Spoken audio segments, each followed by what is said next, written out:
Good morning, Knicks Nation. Today is Thursday. It is the 12th day of May 2022. I hope you're healthy and safe today, and I hope your family is also healthy and safe, and that the needs of you and your family in terms of food, shelter, clothing, as well as health are being met.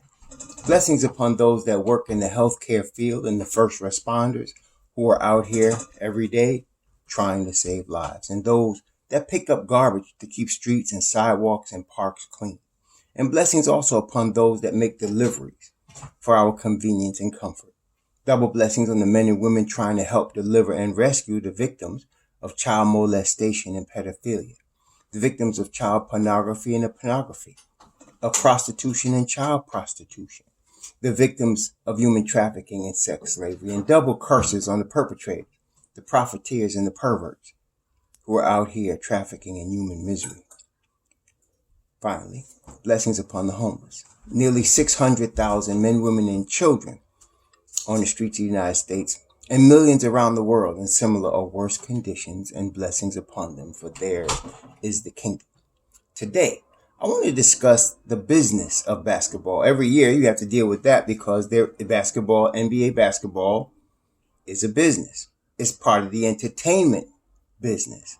And that business is very important in terms of what a team is going to do, how they're going to end up, how they're going to compete, when they're going to compete, so on and so forth. This year, and I want to talk, first of all, let's talk basics. First of all, the salary cap, and I'm going to put the links to these because some of y'all always want to check stuff. And fine, go ahead and check. I'm going to put the links so you can see where I got the information from. Therefore, don't try to guess off the top of your head what you think these numbers are. Go look it up. So now, salary cap for this year, going into 22-23, is $122 million. And the luxury tax apron is $149 million.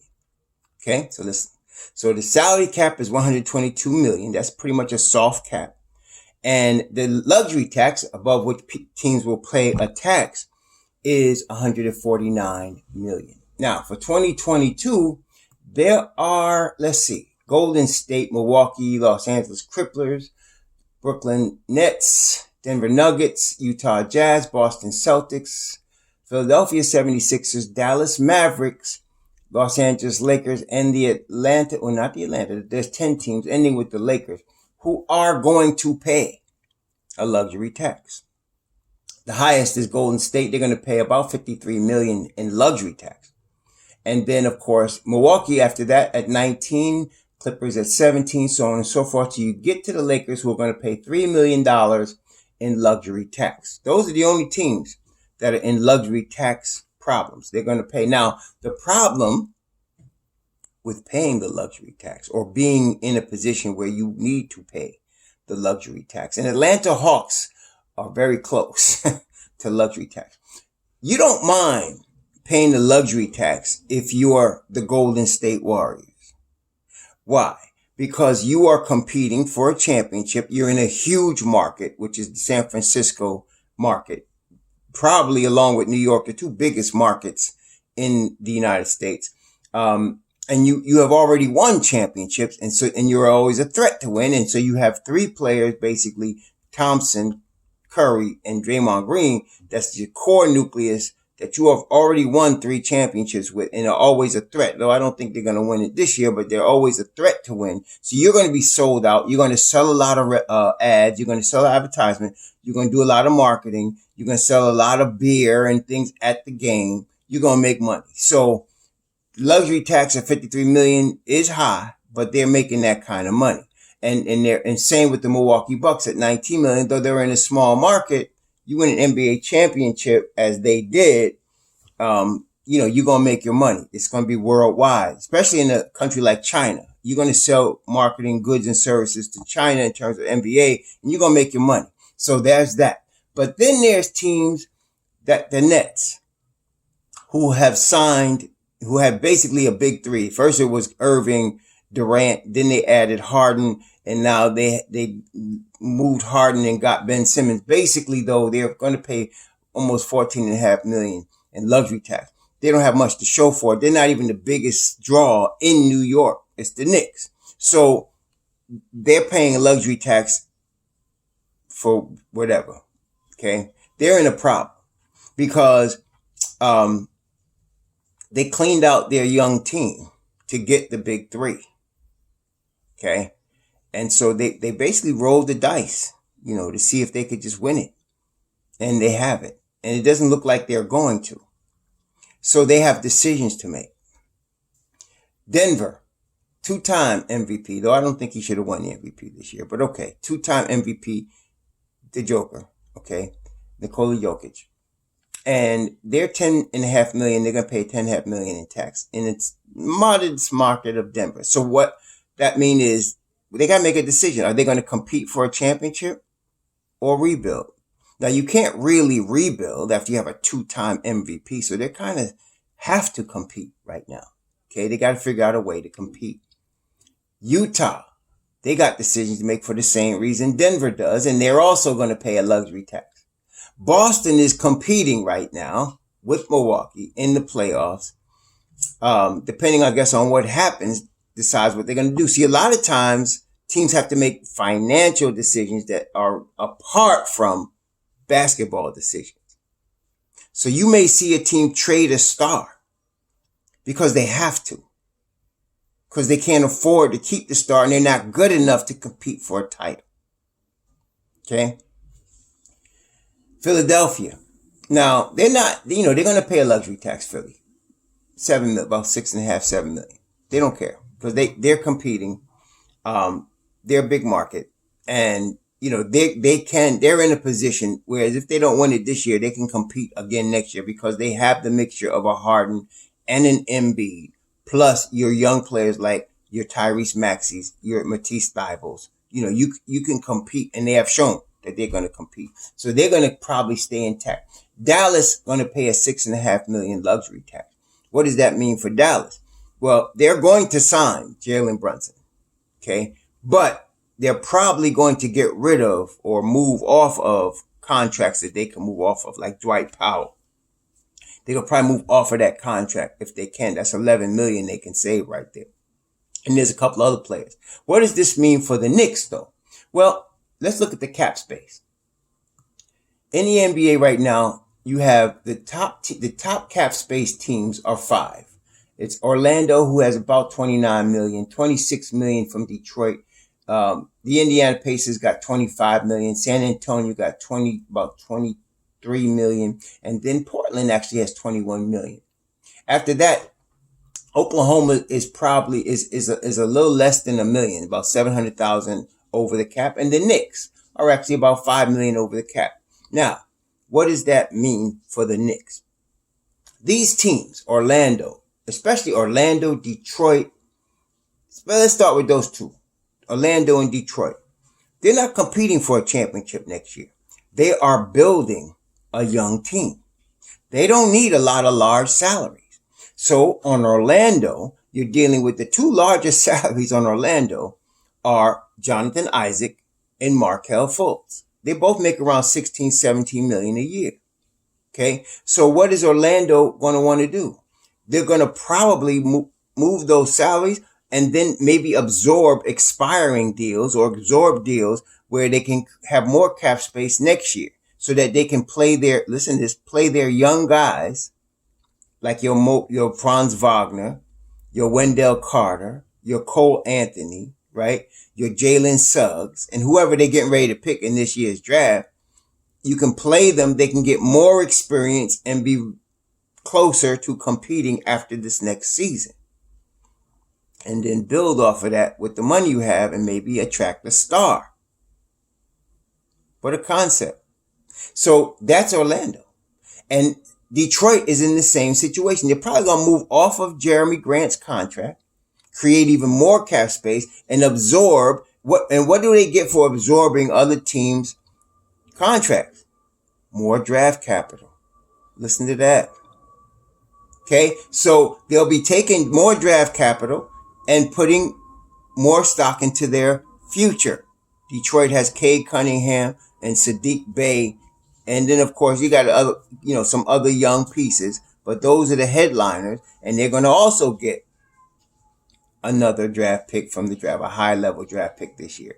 So those are teams that will absorb some contracts, get rid of some of their own, and take some draft capital. Okay? Then you got Indiana, who I thought should have been competing this past season, but they disappointed, and they made trades. They traded Sabonis, and they got Tyrese Halliburton. They drafted Duarte, right? So they got 2 rookie deals that are good enough to build on going forward, right? And so right now, they had the largest contracts they have are Miles Turner and Malcolm Brogdon, who they're probably going to make available unless they believe Miles Turner they can build around as far as being the 5, which they might. But they're in a position where they have to make a decision. Do they want to rebuild completely, or do they want to try to compete? Because they got Miles Turner, and he's obviously one of the top, if not the top shot blocker in the NBA. So, and he can shoot the 3, as we know from the Knicks, pretty well. So they may want to keep him and move forward with him, and hopefully TJ Warren comes back from injury finally. So they got some decisions to make. San Antonio, very similar. Their 2 biggest contracts are basically bench guys. So like, if you look at San Antonio, you'll see like they're Doug McDermott, DeJounte Murray, Josh Richardson. Those are their biggest deals. And Richardson's $12 million, McDermott's about $14 million, and then Murray is probably about $16, $17 million. They're going to continue to build around Murray. And they got a lot of young players. They got Devin Vassell, Joshua Primo. They got some young players, that they could build around. And they're going to also get, I think they got 3 first rounders, at least 2 first rounders they got this year, at least 2. So they're obviously going to be rebuilding around DeJounte Murray, right? So where does that leave the Knicks? So right now, the Knicks are about $5 million over the cap. They're under the luxury tax by $28 million. Now, the luxury tax, $28 million, means nothing to the Knicks. At least it shouldn't mean anything. Why do I say that? Because the Knicks are not ready to win a championship next year. You will start spending that money between the cap and the luxury cap, in this case, $28 million for the Knicks, when you're that piece away from winning a chip. Then you'll spend that, especially in New York, because you're like San Francisco. You win a chip in New York, you're going to make all kind of buku dollars. You're not worried about luxury tax. But we're not there. We're not trying to win a championship next year. We're trying, but we're not going to. Okay? Unless, anything could happen. But theoretically, looking at the Knicks, young team, they're not going to win a chip next year. So the Knicks have right now $42 million locked up in Kemba Walker, Nerlens Noel, Alec Burks, and Derrick Rose. All expiring. $42 million. Now that means they could play one more year with these guys, and then next year they have all kind of cap space. All kind of cap space. Don't add any new contract. All kind of cap space. Okay? They have another option. If they wanted to trade Julius Randle, they can attach one of these expiring deals with him to a team that wants to compete now. Okay? And open up cap space. Maybe we talk about, for example, Kings have Harrison Barnes. With Julius Randle, could trade him and add a Alec Burks. And now, we have expiring money for next summer. All right? And then you could let your young guys play and develop to be a year closer next summer. 2023. Right?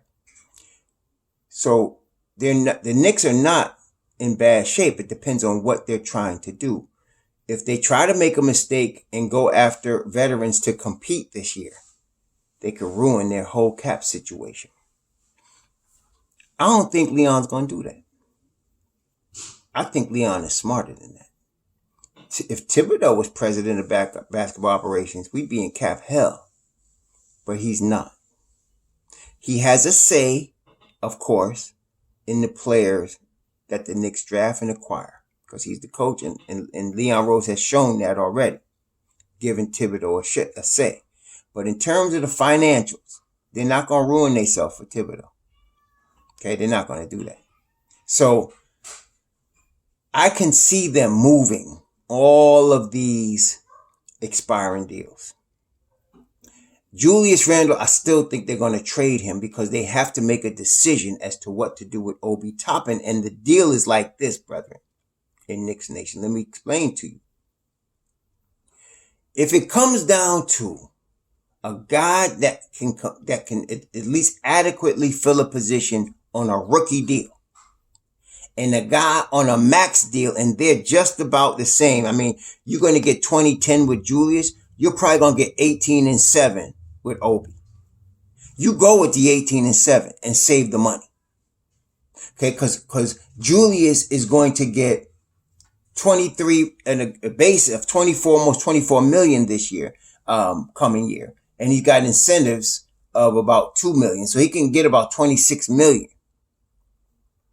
Obi's going to cost you 5 million. So from a business perspective, they probably move Julius Randle. Okay? They probably move him. Now, if you do that and you move the 42 million that I mentioned between Burks, Noel, Walker, and Rose, next summer, you got all kind of deep pockets. See? And you now have Obi, Cam, RJ, Quick, Grimes, McBride. Now you're going to have to sign Mitchell Robinson. Okay? You're going to have to sign Mitchell Robinson. You got to find out what you're going to do with him. Okay? You got Mitchell Robinson you got to take care of. So again, 14 million we're probably talking about. But if you're moving Randle, that's going to save you money because you're going to get back. Let's say you got back a Harrison Barnes, so you still sign a Mitch. It'll look kind of quirky this year, but next year it'll be fine. You got to sign RJ Barrett. That's why you're going to get rid of all of these veterans with 42 million because RJ's new salary starts next summer. Not this summer. He's signing a deal this summer or October, but it's going to start next summer. Okay? So you'll create 42 million. You sign in RJ. You still got money. See? So based on the business of it, just the business of it we're talking about now, I can see them moving all of these expiring deals. Kemba, Rose, Noel, Burks. It's money, y'all. We're dealing with money now. And Randle. Okay? And going with a cheaper, younger crew. Look at San Antonio. The highest salaries were 12 million and 13 million. And they pushed to the play-in this year with DeJounte Murray. The Knicks have RJ, Mitchell Robinson, Cam Reddish, Quentin Grimes, Deuce McBride. We got crew enough to do the same thing if those cats get time. So now you get to get a year where you got enough of a fan base love for these young players that Madison Square Garden's still going to be sold out. And don't let them be pushing for the 8th seed or even the play-in. You're going to get Madison Square Garden going crazy. You're going to make your money. Okay? You subtract a Julius Randle so you can highlight a Obi Toppin, and maybe you draft a Jeremy Sohan. Fans going to love him. If he come to New York, the hustle, the determination, the defense that boy played, they're going to love him. Or you get a Tari Eason, and God forbid you get a Benedict Mathurin. So now you can compete with your young players. I mean, we won't be as bad as Detroit was this past season. I think the Knicks youth are better than that, and they'll play better than that. Okay? And we'll still be young, and we'll still have money going into 2023. So don't be surprised. Just looking at it now, we've been looking at it from the basketball perspective all the way up until now. But now we got to also look at the money. We got to also look at the money. Okay. And if the Knicks move all of these guys, they may keep a Derrick Rose because Tom loves him and, they might keep him. But still, you're talking about $27 million you can move. You get off that $27 million. Okay. And then next year, Derrick Rose expires, because it's a team option. They're going to let that go. He's not getting no $15 million next year. So you're going to get that money. Okay. And so this is where we at right now. You get an Obi Toppin at the 4. You get it, you try to you get either Sohan or Atari Eason, behind him as a rookie. And you play these young guys because it's not only, advantageous financially, but they could play. They could all play. See, look, Mitchell Robinson is in his 5th season. RJ will be in his 4th season. These guys are not rookies. Okay, Cam in his 4th season. Quick and Obi in their 3rd seasons. They're not rookies. They're young, but they're not rookies. They can compete. Okay, and so I'm thinking really, I believe Leon Rose is very savvy. I really have respect for him. And so I'm thinking they're going to do this. They're going to dump some salary.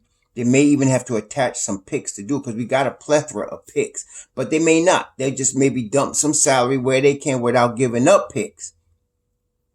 They may have to give up a pick to move Randall depending on what the league looks at Randall as. For example, Portland might take Randall without picks. They got cap space. They want to make a run around Damian Lillard while they got Damian Lillard.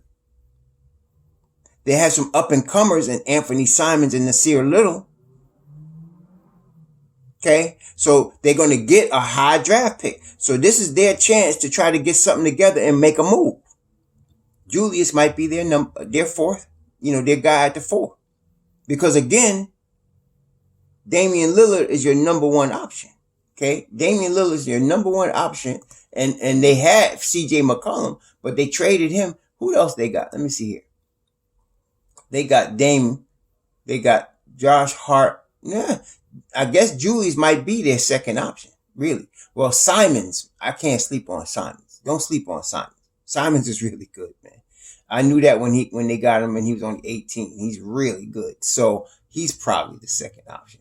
And then would be Julius, which is good for Julius. I like Julius as a 3rd option. I don't even like him much as a 2nd option. I like him as a 3rd option. You make him a 3rd option on a playoff team, and he's really good in that position. Just like, when we traded Tim Hardaway Jr. In the Garden, Tim Hardaway Jr. ended up being the number 1 option. He's not a number 1 option. That's why he didn't look as good as he could. But you bring him to Dallas and you make him a 2nd or a 3rd option behind Luka Doncic. Well, now, you got something, because he's really good in that position. That's the same with Julius. You make Julius a 3rd option on a team, a playoff team, he's really good. The problem in New York is he believes now he's the number 1 option. And as long as he's in New York, he's going to believe that. Okay. You see how he carried himself last year. Okay. So he believes he's the number 1 option. You got to trade him. He needs a change of scenery, a change of situation. So Portland might be a team we can dump Randall on them. Okay. And so get back an expiring deal, for Randall and move forward. All right. So that's what we're dealing with now. And I believe the Knicks are going to do that. They're going to probably clear some space, for 2023 and then, play these youth to see what they have. I just see it as a really smart financial decision at this point. It's a smart financial decision. There's no need to trade for a Russell Westbrook or John Wall or Harden. People mentioning these just trying to get clicks. No, you don't need to do that. I mean, you could, but why? For more drama? So, 2023 You got all kind of free agents coming. Fred VanVleet's going to be a free agent again in 2023, right? Vucevic going to be a free agent 2023. Some of y'all like D'Angelo Russell. I don't, but he's going to be a free agent in 2023. Miles Turner, instead of trading for him, he's going to be a free agent in 2023. Jeremy Grant going to be a free agent in 2023. So you got some possibilities, where you could add somebody that you think could put you over the top or at least get you closer. But this year, I think, is going to be a cap clearing summer. And I'm seeing these guys that Leon was smart enough to put with team options on their deals be moved as expiring contracts. And I like that. To me, that's the difference between a Leon Rose and past regimes. Past regimes have gotten us in deep cap hell, or cleared all kind of cap space by trading good players, looking for this one guy that they're hoping gonna come to their team. Like in 2010 when they traded Zebo and they traded a whole bunch of other dudes trying to clear space to get a run at LeBron when he was never coming here. Okay, and so that's what I'm talking about. But Leon is got the key word with him that he uses a lot: flexibility. And that's what he got, flexibility. These contracts are not killers. He can move them, all of them, if he needs to. And he's got young talent, and he's got draft picks. I think we're going to build up. We're doing kind of like a Sam Presti Oklahoma City thing, really, when you think about it. Because that's what Sam Presti's doing. And of all the draft picks he's gotten so far, I think we can agree he traded for Shai Gilgeous-Alexander when he traded Paul George, and he drafted Josh Giddey. Those are the cornerstones right there. Okay? And they're going to get 2 more picks in the top 12 this year.